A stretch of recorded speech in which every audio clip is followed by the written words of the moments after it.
What's going on, guys? This is your boy Abdul Mahari here, representing the podcast, MehariNation Sports Podcast. Salute to the entire LDBC. And I was here on a little bit of a late start today because I wanted to give you guys my post-fight thoughts on the Lomachenko versus Campbell fight. You know what I mean? Normally I go at 3 p.m. on a Saturday, but I kind of had to hold it back a little bit to try to give you guys my post-fight thoughts on the fight. So everybody just come on in and smash the like button as you join in. For those new people who are coming in, be sure to subscribe to the channel and hit the bell icon for all the latest notifications, and try to spread this live stream to social media there to try to spread the word out there as well. Now, let's get into the discussion about the Lomachenko versus Campbell fight. Very entertaining fight. I really felt that I thought that Lomachenko was going to go in there and dominate the fight from start to finish, but unfortunately, boxing is a crazy sport, and it didn't turn out the way I thought it was going to be. Luke Campbell really did a good job in the fight.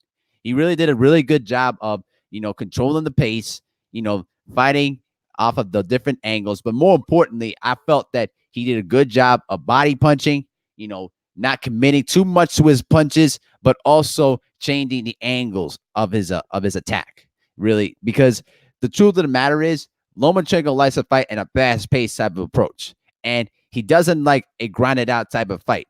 He gets really too impatient. Okay.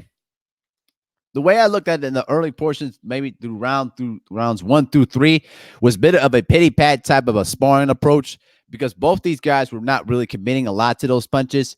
But I really felt that Campbell did a really good job in terms of, using his body punching and trying to really get to slow down Lomachenko's attack. But then as the fight went on in rounds 4 through 7, Campbell really showed his own in that fight by basically, hitting him to the bot, hitting Lomachenko to the body, changing the angles there. And it got Lomachenko frustrated, because he never faced it. He was not used to an opponent to throw those kind of different angles like that. And, the one thing that really was an eye popper to me is because I really felt that Lomachenko, if you could get Lomachenko to the body and really grind out a tough fight against Lomachenko, you'll have a chance to win. And I really felt that Luke Campbell did a really good job at that. So, and then as the fight went on, Lomachenko had some spurts that helped him win some key rounds. But I really felt that Luke Campbell had a good chance of pulling this out. He really did a good job of pressing the attack and also not committing too much on his punches there, and not giving Lomachenko a chance to find that key angle to try to put his lights out. And as a result there, it made much more of a closer fight than it was originally intended to be. Okay? So here's my scorecard after the full 12 rounds. I had it 6-6 a tie, but the 11th round, that knockdown in the 11th round Lomachenko scored, was the key moment in the fight. So I had him winning the fight by 1 point, 114 to 113. Now, when I heard the scorecard of the 119 to 110 range, was very suspicious to me. It's basically they didn't give credit to Campbell for those good body work there and those grounded out attacks, that he really did a good job in that fight, though. You know what I'm saying? It's really just eye-popping to me how you could see Lomachenko as a top pound-for-pound fighter in the sport when this guy only had about 14 fights. And more importantly, he's not that good in terms of a grounded out of attack. Okay? Think about the fights against Jose Pedraza and Orlando Salido. What were the big common denominators of that fight? Not committing too much to their punches, giving him different angles, and also pressing him to the body. That was a key difference in the fight, though, for what I saw. Okay? Now, if you put Lomachenko in that fight against, let's say, a Tank Davis or a Devin Haney, I'm telling you right now, he is going to get smoked. He will get stretched. I promise you on that, okay? There's no physical way that Lomachenko can beat a guy like a Tank Davis or a Devin Haney, or even a what's his name? Teofimo Lopez. There you go. Yep, Teofimo Lopez. So really, to me, Lomachenko's days are numbered. Let's check out the chat real quick. E. Woodson, my brother, salute to you, man. How you doing? Don Dada, my brother, good to see you, man. Mark Stearns, how you doing, brother? Thank you for coming in, guys. Really appreciate it. Now, I really felt that in the fight, though, that I'm so glad I never listened to the ESPN commentary.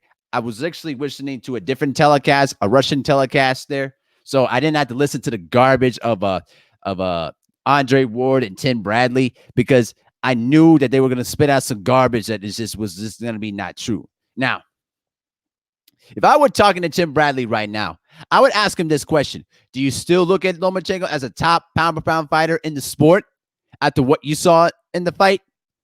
Over Terrence Crawford, over Canelo Alvarez, over Earl Spence Jr.? Do you look at him right now as a top of pound-for-pound fighter? I don't know what he thinks, but those are the questions I would be asking him at this point. Because I do not see Lomachenko as a top pound-for-pound fighter because, again, one, he's only had 14 fights. Two, he hasn't fought against really good competition that merits the top pound-for-pound status. While Terrence Crawford basically dominated the 140-pound division, and he was undisputed too. Okay? So get out of here with that garbage. I really believe right now Lomachenko's days as a top fighter are numbered because they basically overhyped this guy to what he's not. Okay? He's a really good fighter. I'm not saying he's a garbage fighter because he's not. But if you really look at his total package, he's not what they're trying to hype him to be. And I really feel that once he gets in those ring against those three fighters I named, all right, Lomachenko is going to get stopped. All right. He cannot fight in a slow, grinded out attack. He cannot learn how to take body punches well. Okay. And when you don't commit to your punches a lot against Lomachenko, he can't find those key angles. Okay. That's what it is. All right. Let me get some water real quick. Just be right back there, guys.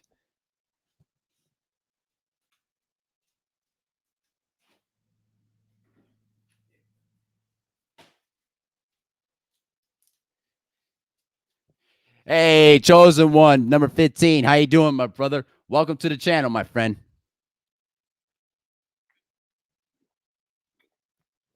So that's what I saw in the fight, though. Overall, it was a really good, grinded out fight. It was a lot of fun. I really felt I was really on the edge of my seat, specifically when Luke Campbell was hitting into them body shots. And I'll tell you this, though, too. I really was impressed how, Luke Campbell was hitting him to the body as well. I never really listen. I'll be honest with you. I never seen Luke Campbell fight before, so I don't have a good grasp of what he does very well in certain things. What's up, Nitty G? She basically said F Lomachenko. I agree. I wonder what Black Fight Fan TV is gonna have to say on Monday. It's unfortunate I'll be working that Monday on Labor Day, but it is what it is. Doc Uncensored TV, how you doing, my brother? Thank you for coming into the channel. Well appreciated. So, let me just say this right now. Anybody that believes that Lomachenko is a top pound-for-pound fighter needs to stop talking about it from this point forward. There's no physical way that Lomachenko is a top pound-for-pound fighter after what we saw tonight. All right? Like I said, if you put him in there against Tank Davis, against Devin Haney, against Teofimo Lopez, all over. They will dispose Lomachenko like wild on rice. If Tank gets his hands on him, I think he knocks him out in 6 rounds. I just don't listen. Tank Davis is going to watch that tape of that fight, and he's going to figure out a way to take away those angles and get after him to the body. Because the one thing with Tank Davis is the guy's got power. See, the big difference in that fight, though, is that Luke Campbell didn't have the power to physically, hurt, to basically basically knock him out, per se.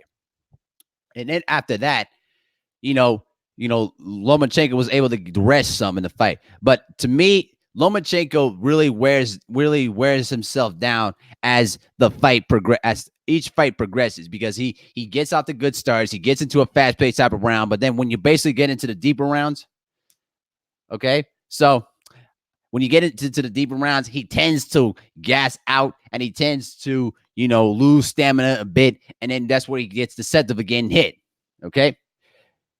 Uncensored TV says facts. Chosen 115 says sorry, but I want to see Tank and Loma before Bud and Spence. I agree. I listen. I think that we're gonna see Lomachenko versus Tank before we see Bud versus Spence. I think by next year you'll see Bud and Spence.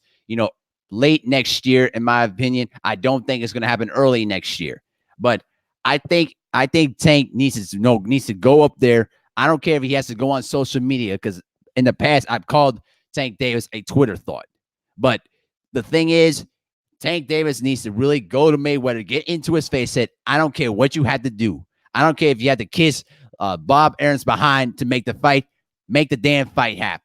All right? Because Tank Davis needs to watch that tape.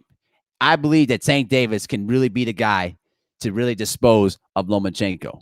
Because let's look what happened in the fight. He's a hype job. Everybody in the chat knows this. Okay? And I can't wait. Oh man, I cannot wait this Monday for Trill Boxing Talk. I cannot wait for what Black Fight Fan TV's got to say. All right, because he's going to come up with all sorts of excuses why Lomachenko, stunk up the joint, but barely got away with the victory. All right. This goofy dude's talking about weird stuff. Loma had the boy rocked in multiple rounds. Tank Davis can't box. He's beating. Yeah, hey, let me ask you this: Who has Lomachenko fought significantly that makes you believe, Mr. HH4560? What type of guys do you really think that Lomachenko has beaten that you may think that he's going to beat Tank Davis? I like to hear it. I personally would like to hear it. All right. Mark Stern says Tank will destroy Loma. I agree. Definitely agree. I think if once Teo Lopez, develops and starts building confidence in that division, I think he can also be the guy that also can beat Lomachenko too. David Scott III, what's going on, brother? Thank you for coming in, my friend. Thank you for coming in. And y'all go ahead and smash that like button too. Let's get them likes up though, guys.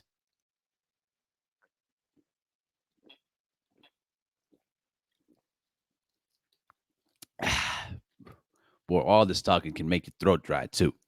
So that's how I see it, though, guys. The rest of the card, though, was kind of decent. I was very disgusted that I had to watch, Alexander Povetkin again, despite the fact HH Goofball says you a goofball. He won 9 rounds, and he said he was in a close fight. Goof dude's talking about boxing.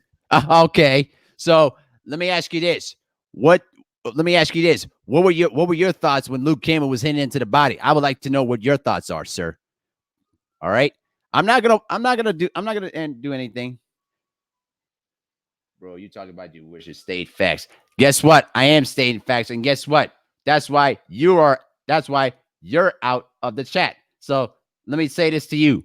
Peace. That's right. Peace. Don't ever come back in here and be talking that garbage. Understand? He said, Future of the Past TV says, nah, Devin the one to beat him. I do agree. I agree too. I think Devin could be the one to beat Lomachenko too. I said the 3 guys that could beat Lomachenko are Tank Davis, Devin Haney, and Teofimo Lopez. Those are the 3 guys that I can see physically that can beat Lomachenko. Okay? Now, if you ask me who would be the first guy to do it, I would say Tank Davis, Devin Haney, and Lopez third. Okay? AE says Teofimo Lopez better focus on Comey before even thinking about Loma. I agree. He better do so because if he focused way too much on Lomachenko before he fights against Comey, he will lose. I agree with you. Yeah. David Scott III says Haney will bust that A word. Yeah, I agree. Definitely agree. Facts. Listen, you cannot tell me that Lomachenko is a really dominant fighter. You cannot tell me that Lomachenko, despite the fact that he barely edged out this fight in my scorecard, and you're meaning to tell me that he's number 1 pound-for-pound fighter in the sport? Get out of here with that. Let me start wrenching up some people here right now. There you go, David Scott III. You wrenched up, brother. And then Doc Uncensored TV, you wrenched up too.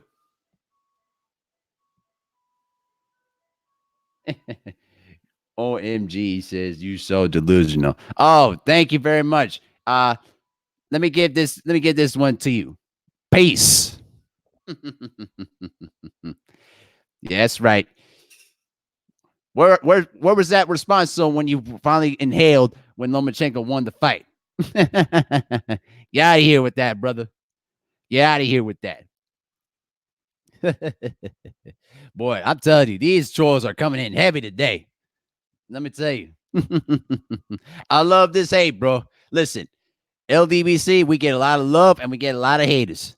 It's nothing new. It is what it is, you know? So, like I said, Lomachenko's days are numbered. There's no way he can beat those three guys. All right. And if anyone in this chat, or if anyone believes that Lomachenko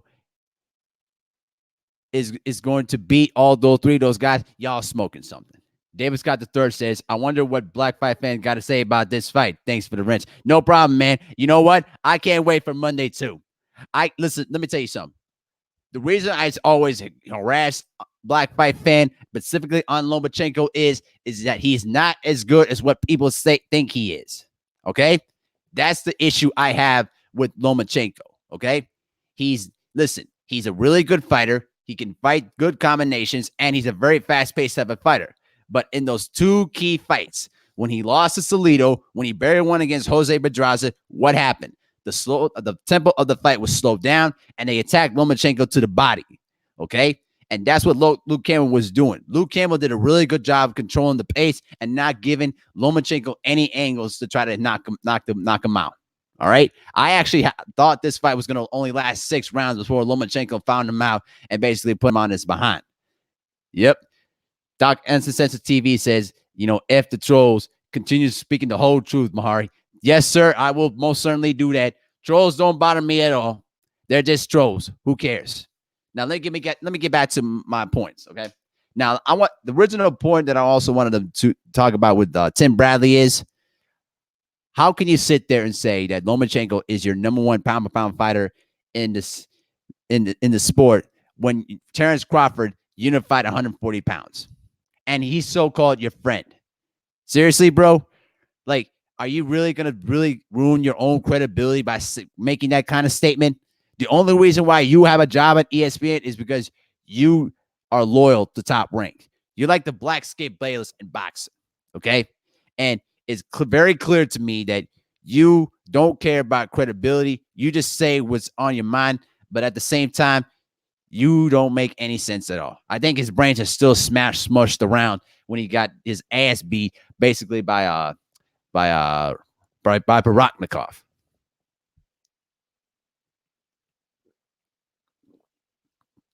You understand me? So Don Dada says, I hear him saying, get out of here, bro. Yep, that is. I believe Bradley would say that kind of stuff. See, Andre Ward, he knows what the truth is, but he basically toes the line a bit. Sometimes he'll say some outlandish stuff to try to fulfill his job duty, but then there's sometimes he'll sneak in some truth when you don't notice it. Okay?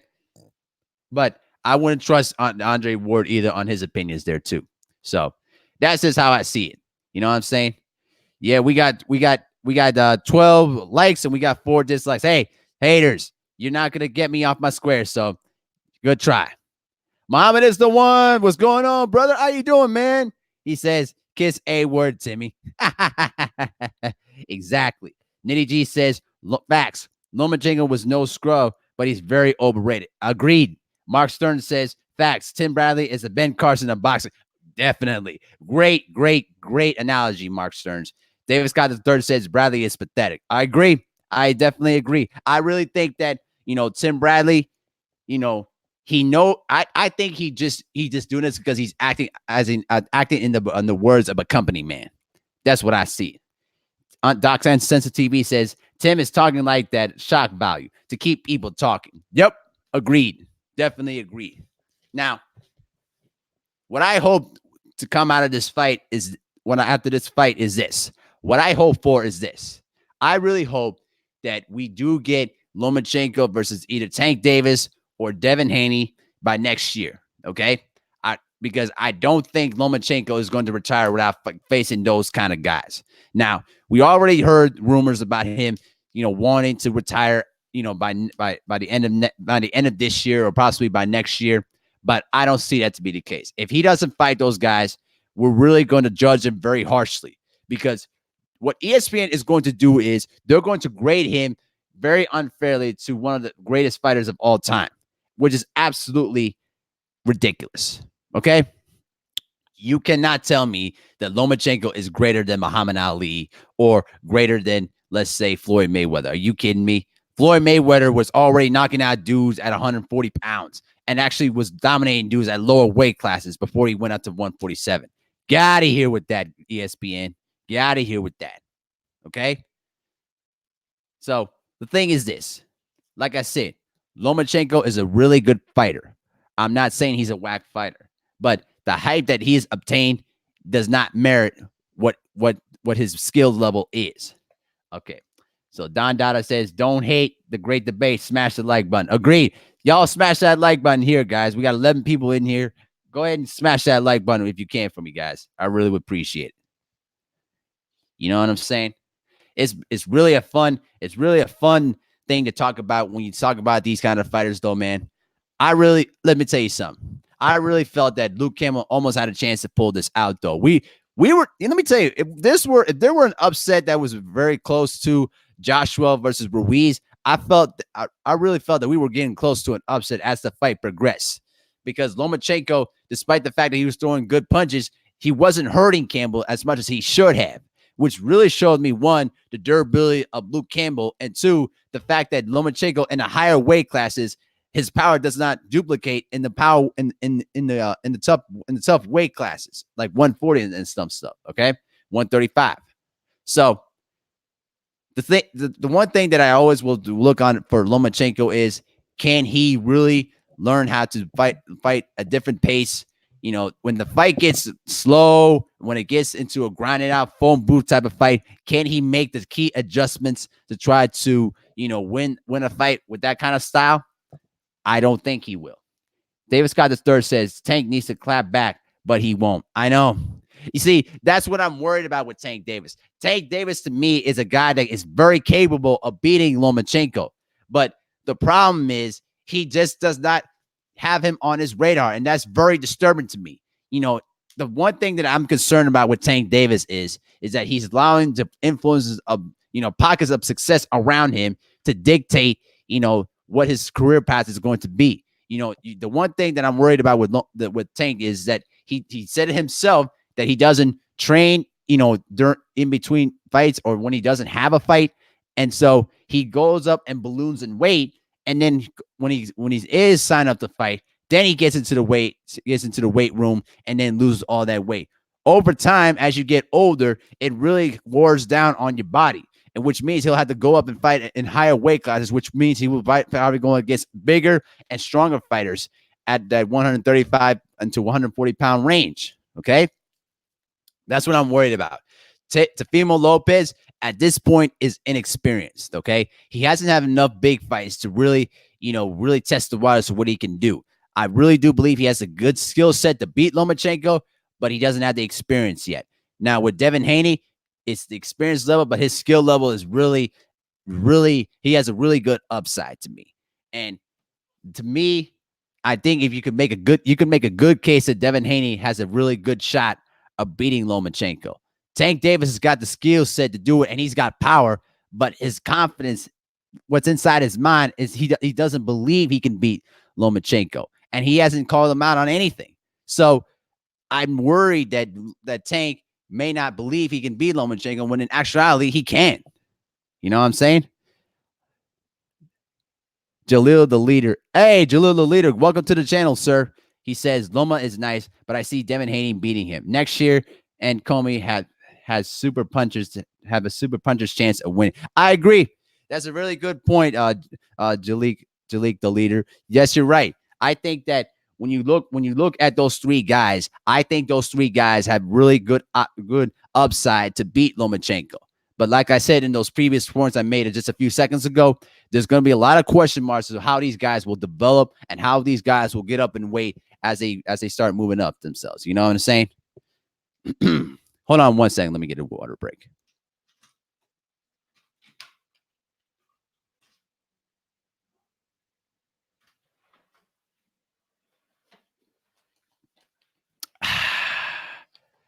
Yeah.